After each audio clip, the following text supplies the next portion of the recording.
আমদানি নির্ভর ফল আঙ্গুর চাষ করে দৃষ্টি আকর্ষণ করেছেন ঠাকুরগাঁওয়ের পীরগঞ্জ উপজেলার বসন্তপুর গ্রামের কৃষক আবুল কালাম আজাদ। নিজের বসতভিটার অব্যবহৃত জায়গা ও পুকুরের ওপর এই ফল চাষ করে আরও বেশি সাড়া ফেলেছেন তিনি। এতে আবাদি জমি ছাড়াই চাষের নতুন সম্ভাবনারও দ্বার খুলেছে।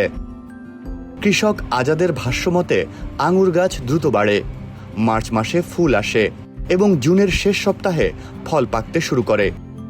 রোপণের 6 থেকে 7 মাসের মধ্যেই ফল পাওয়া যায়। আমার আঙ্গুরের বাগানের পরিমাণ 4 বিঘা গাছ আছে আমার 1200। তার মধ্যে আঙ্গুর আমাদের মনে করেন জাত বলতে বাইকুনু, একুনু, অ্যাপোলো এরকম ধরনের আমার 22টা জাত আছে। 22টা জাতের মধ্যে 8-9টা জাত বাণিজ্যিকভাবে আবাদ করা যাবে, আর বাকিগুলো কিন্তু বাণিজ্যিকভাবে হবে না। 8-9 লাখ টাকা আমার খরচ হয়েছে অনুমানিক। আর এবার আমার আঙ্গুর বিক্রি হবে 10-12 লাখ টাকা হবে আঙ্গুর বিক্রি। তারপর আঙ্গুরের বয়স থাকে 40 বছর হইতে 50 বছর বাঁচে থাকে। যত দিন যাবে প্রতি এখন গাছে আমার 20 কেজি 25 কেজি ফলন আছে।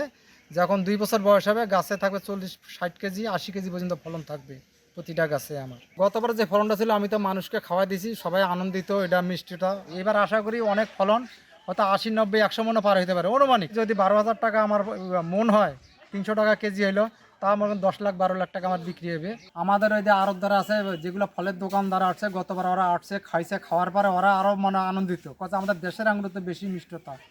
মানে ওরা বলছে হারভেস্টের আগে ওরা আসে যোগাযোগ করছে, ওরা মানে বাজার মূল্য দিয়ে ওরা মানে ক্রয় করে নেবে। ফল চাষের পাশাপাশি কৃষক আজাদ আঙুর গাছের চারা উৎপাদনও শুরু করেছেন। প্রতিটি চারা 300 টাকায় বিক্রি করছেন এবং আগ্রহীদের চাষ পদ্ধতি সম্পর্কেও পরামর্শ দিচ্ছেন। বর্তমানে স্থানীয় ব্যবসায়ীরা তার উৎপাদিত আঙুর কিনতে আগ্রহ দেখাচ্ছেন বলে জানান তিনি। পীরগঞ্জ উপজেলার কৃষি কর্মকর্তা নজমুল হাসান বলেন, আমাদের পীরগঞ্জ উপজেলার সৈয়দপুর ইউনিয়নের বসন্তপুর গ্রামের কৃষক আবুল কালাম 2 একর জমিতে 22 ধরনের জাতের আঙ্গুর চাষাবাদ করছেন। এর মধ্যে 12 ধরনের জাতের আঙ্গুরের ফল আসছে। উনি আঙ্গুরের চাষাবাদের পাশাপাশি চারা বিক্রি করছেন, যা স্থানীয় কৃষকরা নিয়ে আঙ্গুর চাষাবাদে আগ্রহী হচ্ছেন। পীরগঞ্জ উপজেলায় বিচ্ছিন্নভাবে আঙ্গুরের চাষাবাদ হলেও বাণিজ্যিকভাবে প্রথম আবুল কালাম এই আঙ্গুরের চাষ করছেন। আমরা উপজেলা কৃষি অফিস থেকে উপসহকারী কৃষি কর্মকর্তার মাধ্যমে ওনাকে সার্বিক সহযোগিতা প্রদান করছি।